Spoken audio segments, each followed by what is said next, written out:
Hey, let us in. What are you thinking? Right now, making noise in front of my house are my husband, Rob, and my sister-in-law, Jocelyn, and her husband. Why do they automatically assume they're not to blame?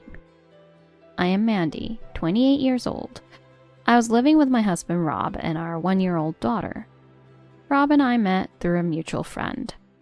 We both liked driving and traveling, which made us get along well and start dating. It was fun being around Rob because I could be completely genuine. When he proposed, I had no reason to refuse, and I thought I could have a happy marriage with him. However, after getting married, there was something that slightly bothered me. Both of us liked to travel and go out, so we continued to do so even after getting married. I used to hear my friends complain, "After getting married, my husband just stays home playing games and we go out less." So I thought it was good that Rob was different. But Rob's sister Jocelyn and her family often tagged along on these outings. It happened about once every 2 or 3 times, and for some reason we ended up paying for their transportation and entrance fees to places like theme parks. Jocelyn and her husband didn't even bother showing gratitude or paying us back. They acted like it was our responsibility to pay. At this stage, while I wasn't exactly displeased, I found the situation odd and asked Rob about it. It turned out that Jocelyn's husband had failed in an investment before and was in debt. They've got 3 kids and are going through a tough time financially. But they didn't want the kids to struggle with money, so Jocelyn was relying on her little brother Rob. We don't have kids yet, and both of us work and can afford it. It's important to help each other out because we're family. Hearing his reasons, I thought it was Jocelyn and her husband's faults, but I also felt reassured that Rob would cherish our family even when we had kids. Apart from the money issue, Jocelyn was kind, cheerful, and fun to be around. As an only child, it felt like having a real sister and brother, which was nice. Eventually, Rob and I had a child. We wanted 2 to 3 kids, so we discussed buying a house that would accommodate our future plans. We debated between building a house and buying a condo, but settled on a new condo as we both preferred that. At this time, we also decided to buy a bigger car, thinking about the future. When deciding on the condo and car, Rob didn't have strong preferences and said, Mandy, you can decide whatever you think is best. However, he insisted that we choose a location near Jocelyn's family's place. The closer we are, the easier it is to help each other out, he said.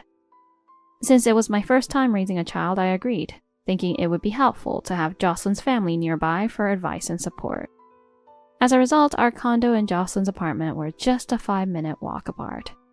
At first, as Rob said, Jocelyn's family helped us out.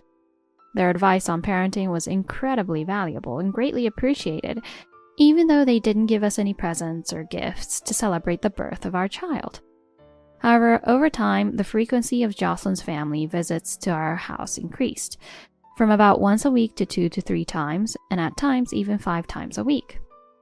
And while Jocelyn initially helped with housework and childcare, gradually she stopped helping at all. I had to cook for Jocelyn's family and take care of her 3 kids.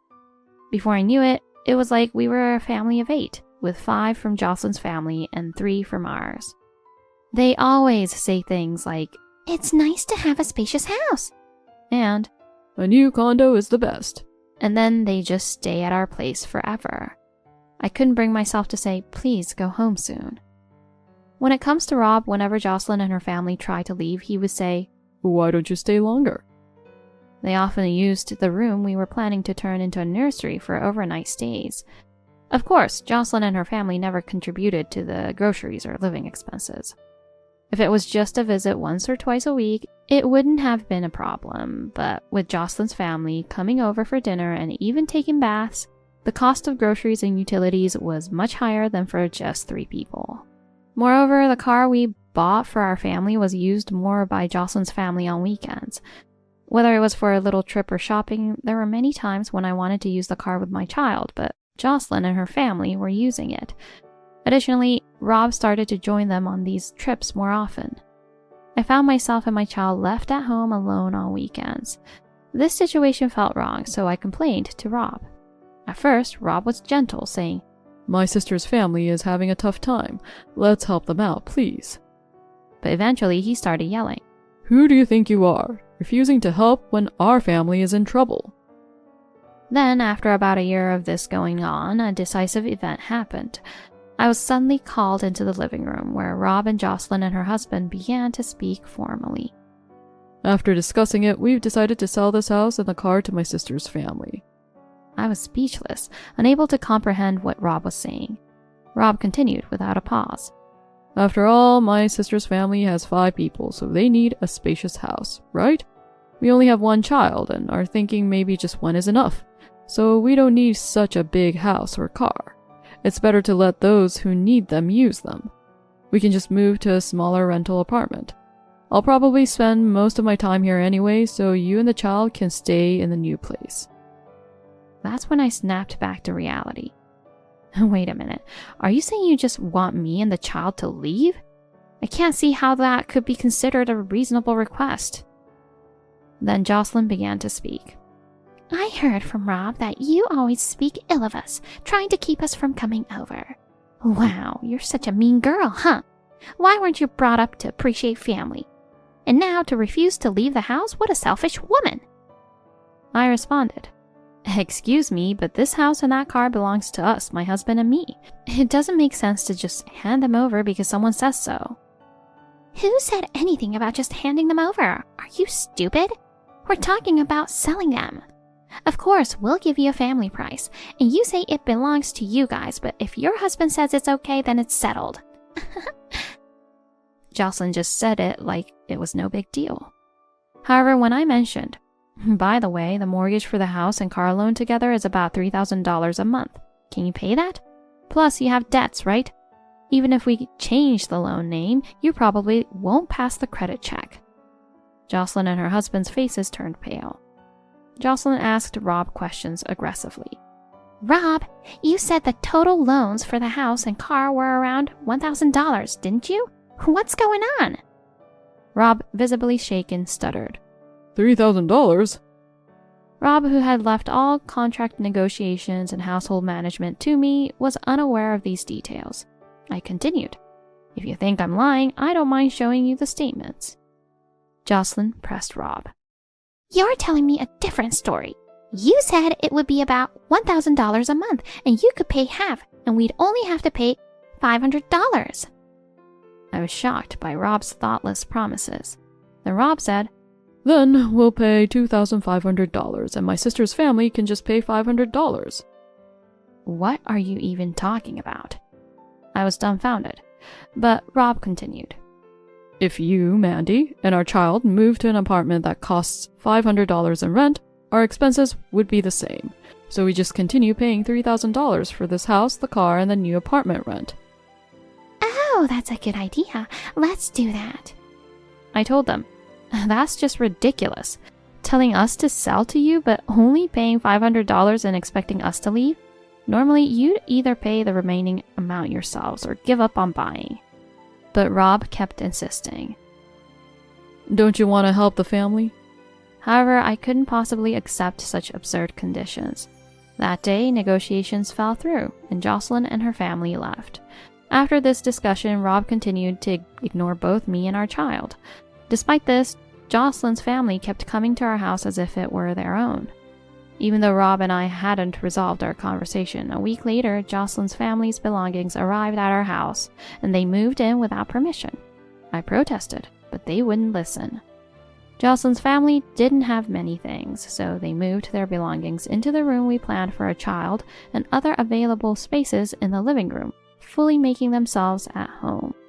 It seems they decided to gradually take over the house since I opposed them anyway.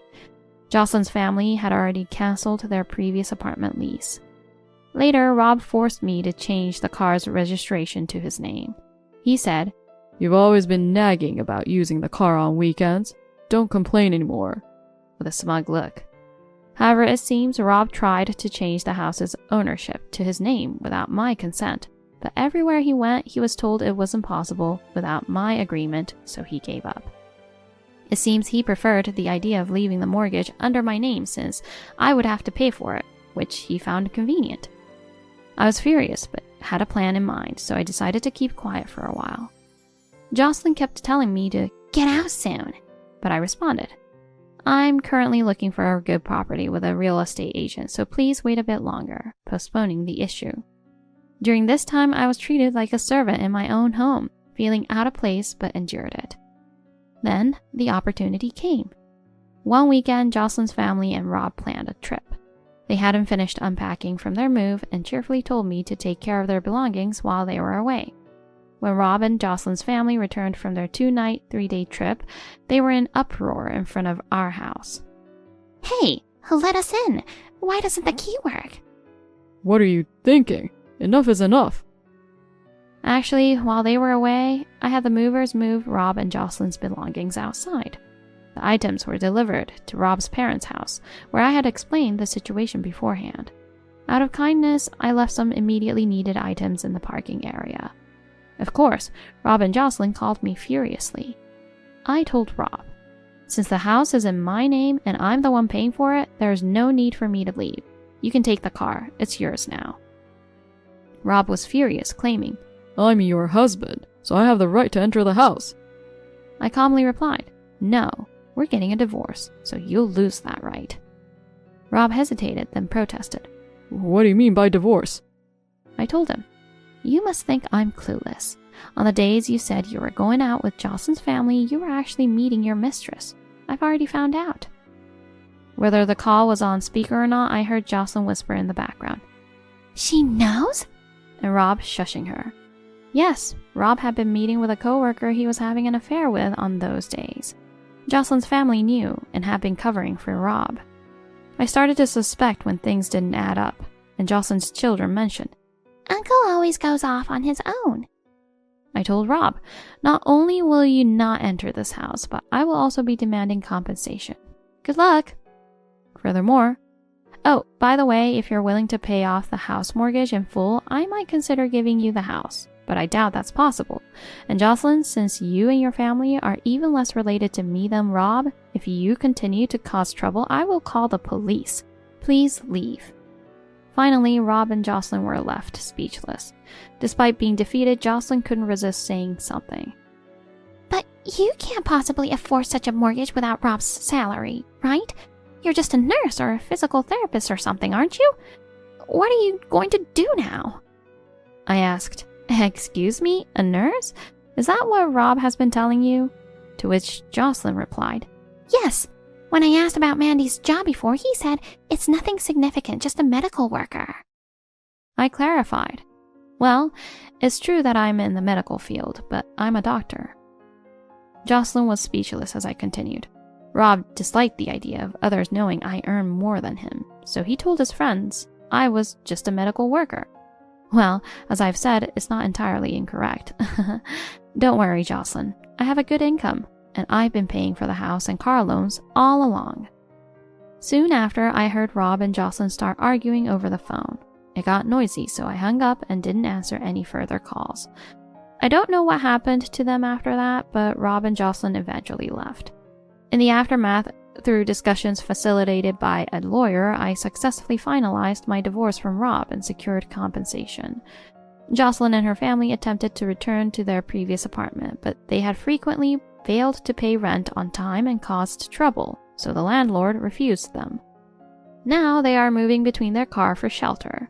A few months later, Rob contacted me angrily saying, I got a call saying the car payments haven't been made. What's going on?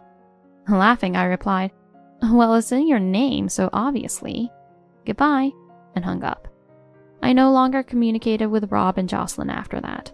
Despite their unreasonable behavior, Rob's parents were sensible people, and I learned the rest of the story from them. They were tired of being asked for money due to Jocelyn's husband's past debts and decided to cut ties with Rob and Jocelyn, especially after Rob's affair. Rob's parents had long considered severing ties with them due to their problematic behaviors since their youth. When I informed them of the situation, they apologized and said, You can send their belongings to our house for now. They placed the delivered items in their yard and told Rob and Jocelyn to collect them within a week or they would be discarded. Rob and Jocelyn are still looking for a new place but are struggling due to their current unstable living situation. Jocelyn's husband's debts, food expenses, and Rob's car loan are causing their financial troubles to increase. Jocelyn was a stay-at-home mom, and neither her husband nor Rob had high-paying jobs. It was clear they would struggle without me. Rob and Jocelyn now blame each other and spend their days arguing in their car. I was only worried about Jocelyn's 3 kids, but fortunately Rob's parents agreed to take care of them until their parents' situation stabilizes. Although Rob's parents have cut ties with Rob and Jocelyn, they couldn't abandon their grandkids and have taken on their care. I'm relieved and grateful for this, as I deeply care for the children. Currently, I'm enjoying my days with my daughter in our original home. The house may be too big for just the 2 of us now, but it could accommodate a new partner and their children if I remarry. If not, selling it once my daughter is independent is also an option. Going through this has shown me how vital it is to stand my ground and reject controlling family members from the beginning.